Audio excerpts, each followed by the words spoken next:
বিড়াল নরম মাটিতে হাগে কেন? হাঁচড়া তো সুবিধা হয়। শক্ত মাটিতে মর্দামও নয় বিড়ালের, আর ছুঁচারের মর্দামও হচ্ছে নরম কাঠে। এই শিক্ষক হচ্ছে মানুষ গড়ার কারিগর, আর ছাত্র হচ্ছে দেশ গড়ার কারিগর।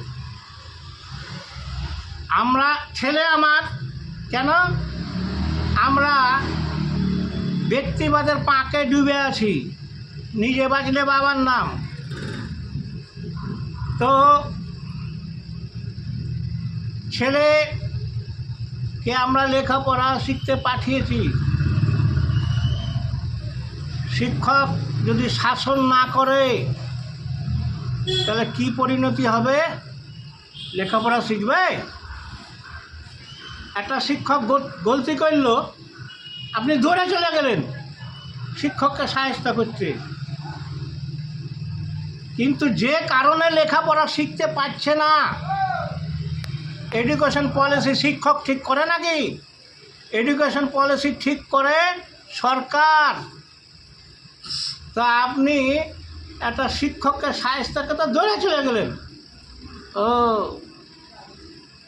মানে সিন্নি দেখা আগায় আর কুৎকা দেখা পেছায়।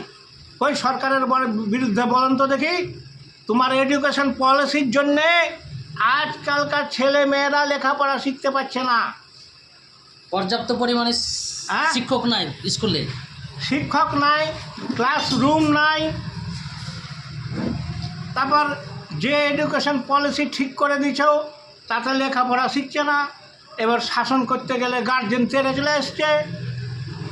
তো যান সরকারের বিরুদ্ধে, কেমন দেখি ওই বিড়াল নরম জায়গাতেই হাগে, নরম মাটিতেই হাগে, শক্ত মাটি তার মুরাদ নাই। যান এডুকেশন পলিসি ঠিক করেন, তাহলে আপনার ছেলে মেয়ে লেখাপড়া শিখবে। এইটুকুই বললাম।